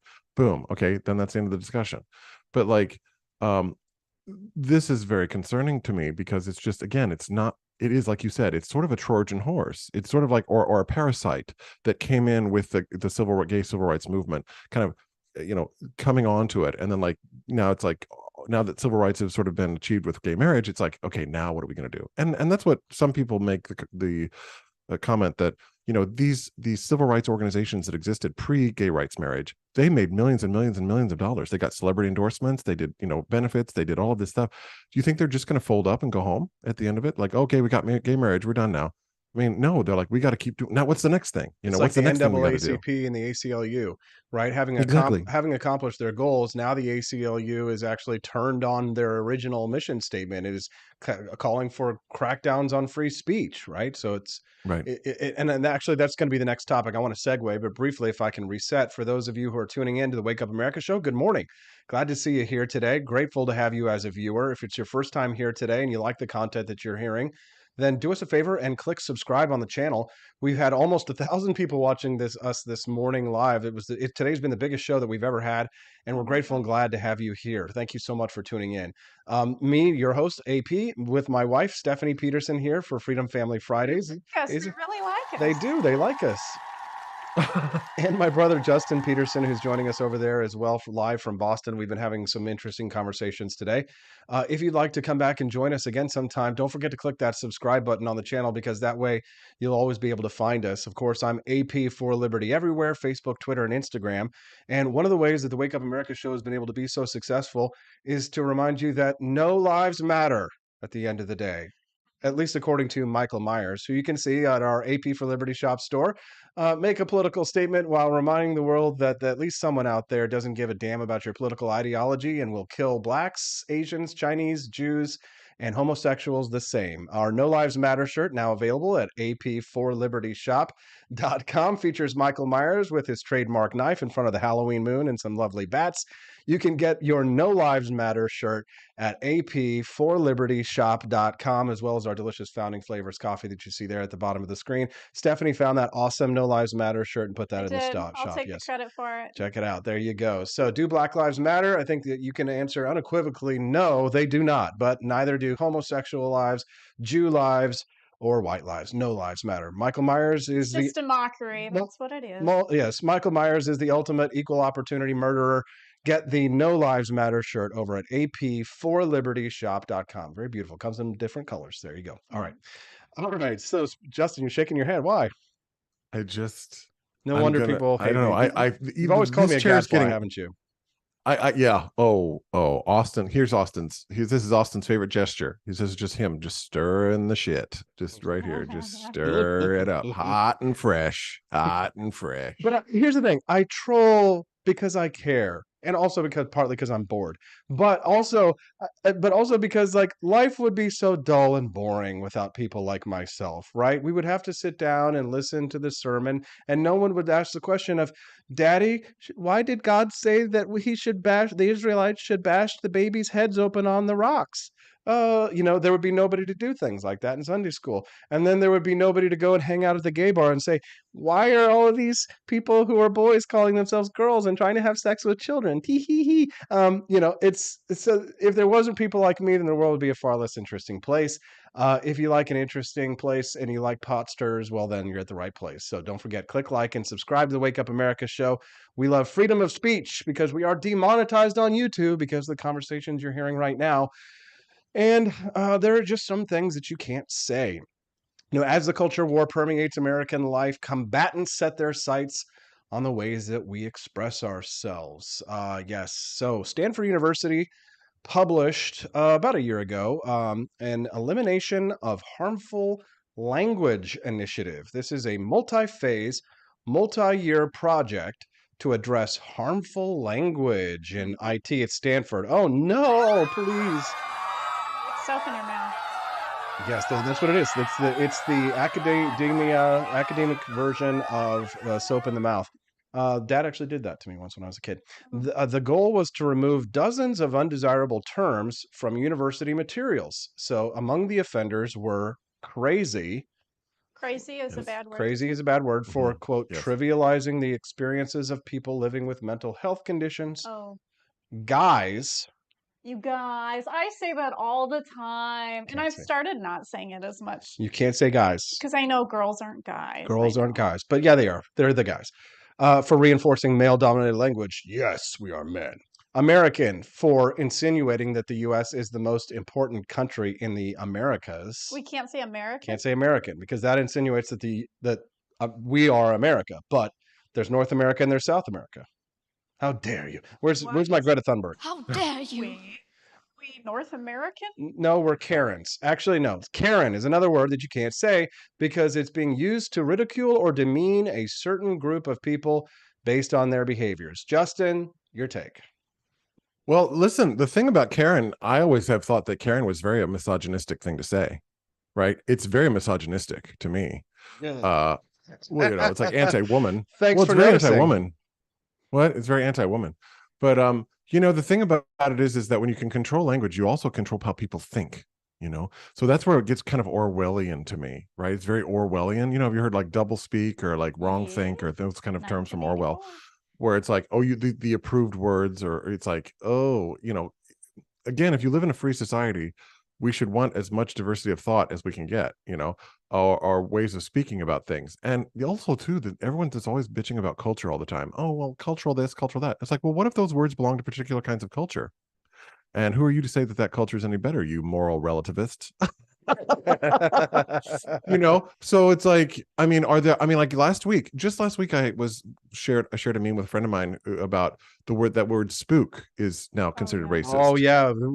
When in response to that, Stephanie was actually kind of nervous because I was telling her once that came out, I was like, we want shirts on our website that say spook right now. Spooky. Sure.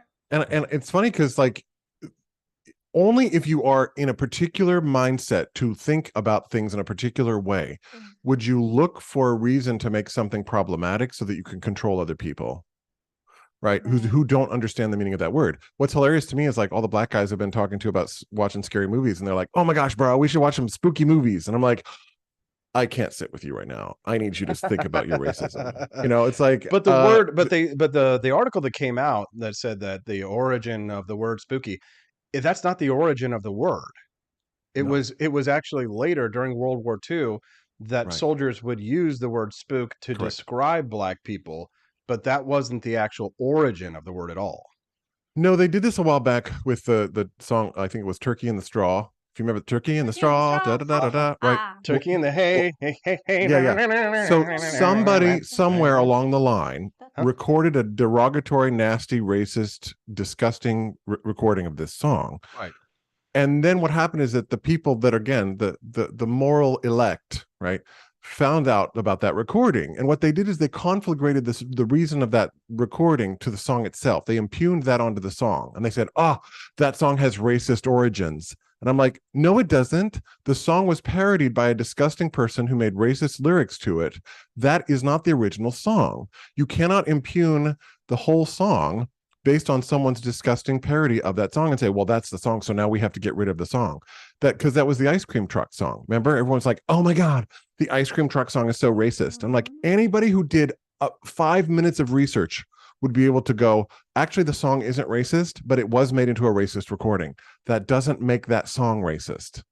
I mean, but again, logic burns. It burns. It's like holy water to irrationality. I'm melting. Yeah, well, speaking of, if you want to get if you want to get spooky with it, don't forget to check out ap4libertyshop.com. In response to the controversy, the first thing that we did was to drop our shirt. Get spooky with it over at ap4libertyshop.com. We've also got a t-shirt or a sweatshirt that itself, it just says spooky over there. I just want the word by itself. Get spooky with it over at ap4libertyshop.com and get yourself some delicious Founding Flavors coffee. We've got so many awesome Halloween shirts over there. My favorite one is the one that just has government in all spooky letters. For those of you who are like to be lazy on Halloween and don't want to wear a costume and don't want to spend a lot of money on a costume, you can get a shirt that just says in green letters, all oozing, it says government. And honestly, that would scare the crap out of me. So you show up at a party that says government, and it's like, just tell everybody, yeah, and I'm here to help, you know?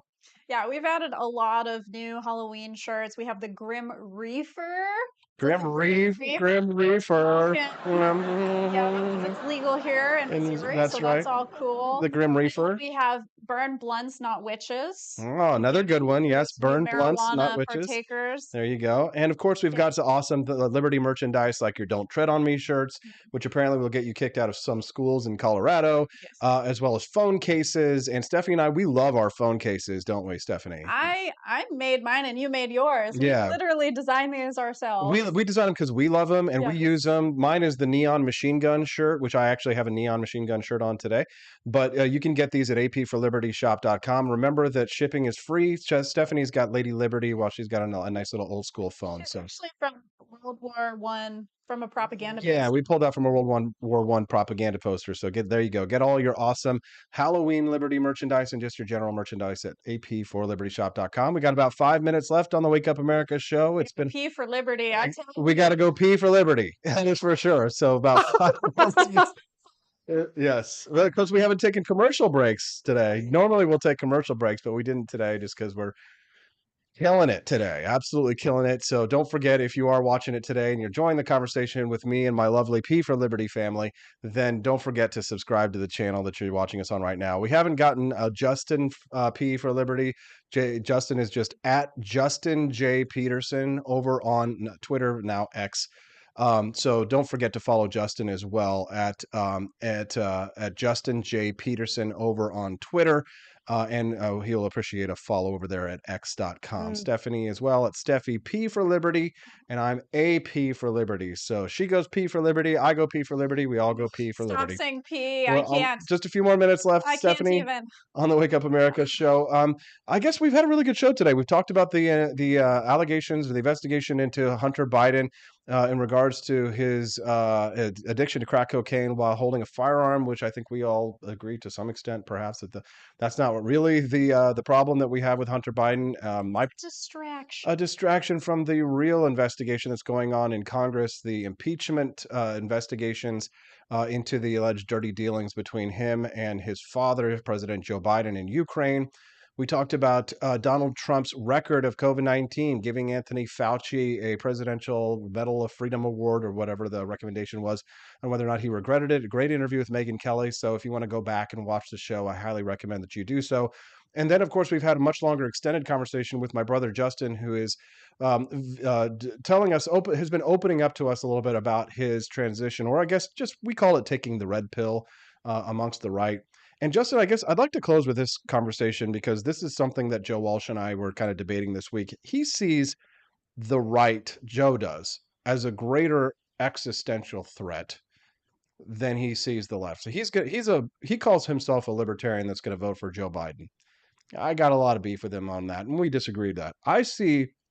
While I do see strains of authoritarianism on the right, the rhetoric, in my opinion, the rhetoric of freedom, at least, is on the right? The Constitution and limited government and economic freedom, et cetera, right? You know, there are plenty of conservative gays out there, right? And I see the left as a greater threat because of them being hive mind, NPCs, ideologically rigid, and that the disease of wokeism is a threat that we have to eradicate. So I have chosen to, as a libertarian Republican, to throw in with the right to fight the authoritarian left, and then we can defeat the authoritarian right. Do you sort of see it that way too, Justin, or do you see them really as just pretty much two wings of the same bird? I'd be curious to hear your thoughts on that. Yes, two wings of the same bird. I also think that the left has not been willing to cull their extremists. The left is not willing to check their fringe people, and that's a problem. And I feel like, the right, and also too, the right doesn't hold power. I mean, really, all of the institutions of power in the country are held by the left. So, we need a balancing act here. We need to balance things out. So I would agree with you. I think that the blind spot of the left is that they do not cull and check the most extreme voices in their party and say, we are not going along with these ideas. We're not doing these things. But they just go hook, line, and sinker right into it. And so that's, to me, I think their Achilles heel. And that's what's going to actually be the thing that many people that are on the left are going to finally say, you know what, we're done. We're going to the right because you guys clearly don't represent our value system anymore at all. Steffi, any final thoughts? I'm just libertarian. I don't really dabble in those other parties. I mean, unless Ron Paul is running, of course. Okay, there you go. Justin, anything else that you want to say to our listeners before we let you go today and end the show? No, just think for yourself. Don't let a group be your mind. Don't let your color, your gender, your sex be the thing that gives you your thoughts and your identities about how to walk in the world. That is dumb. Right. Dumb. And where can people follow you online, Justin? Oh, just, Twitter's cool. I just retweet there. I'm not really active in the social media space too much. You don't want to get subscribers? You don't want to get monetized? Honey, no. I'm gonna get a sugar daddy. Call Justin J. Elon Musk could be your sugar. Yeah, we want Elon Musk to be our sugar daddy. All right. So thank you very much for tuning in to the Wake Up America show. Justin Peterson, we appreciate you very much, Justin. I love you, and I'll talk to you soon. Happy Friday. Happy Friday. Bye-bye. There goes Justin. That was a good show, Steph. It was so good. Great conversation. Biggest show we have ever had. That was amazing. So easy. He's so welcoming in the audience. And we almost had 1,000 viewers today on the Wake Up America show. It's crazy. Pretty cool. Pretty awesome. Yes. So anything else you want to say goodbye before we go now? As always, be free. Thanks so much for tuning into the Wake Up America show. Thanks so much for making this the most successful show that we have ever done from beginning to end. We're grateful to you. We're grateful to Rumble.com for featuring us today. I'm exhausted.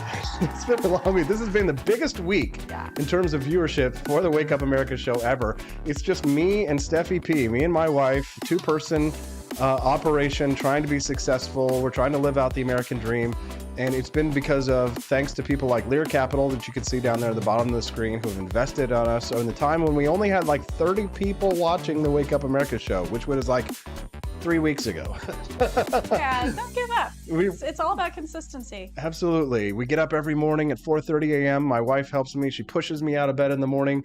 I get showered, I get ready, I get the coffee, the Founding Flavors coffee, and I come in here early in the studio to give you a great show. So why don't you come back and join us again on Monday? From every Monday through Friday from 7 a.m. to 9 a.m. Central Time.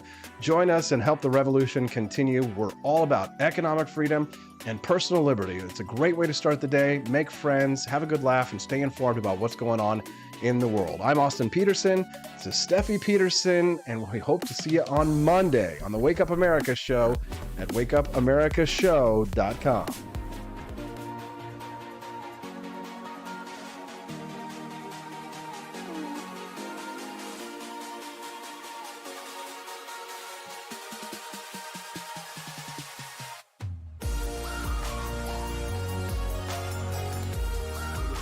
Force behaviors, and at BlackRock we are forcing behaviors. Mao ordered his citizens to throw off the four olds: old thinking, old culture, old customs, and old habits. So your whole life went in the garbage overnight, no biggie. And those who resisted were attacked by an army of purifiers called the Red Guard, who went around the country putting dunce caps on people. Yeah, who didn't take to being a new kind of mortal being. If you don't force behaviors, whether it's gender or race or just any way you want to say the composition of your team, you're going to be impacted. Well, things haven't been so sweet for Ben & Jerry's after the company posted an anti-American tweet, a few of them, on the 4th of July. The ice cream makers declared the United States was founded on stolen indigenous land. Well, someone should tell Target that, because they're now selling swimsuits with tuckums in the women's section of the store.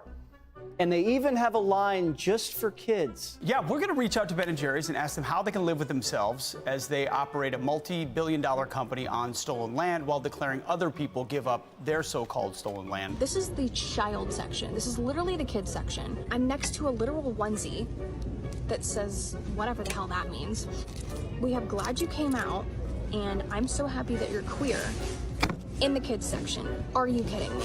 I'm sorry, but pride and toddler don't belong in the same sentence. Good news! Starbucks will offer its workers reimbursement of travel expenses related to accessing abortion and gender-affirming procedures. Kyle Rittenhouse was seen wearing a Black Rifle Coffee Company shirt, and they wanted to distance themselves from that individual. Key employees at the company also were donating to Democrats. Hafer doubled down on throwing many in his base under the bus, describing them as racist and a repugnant group of people.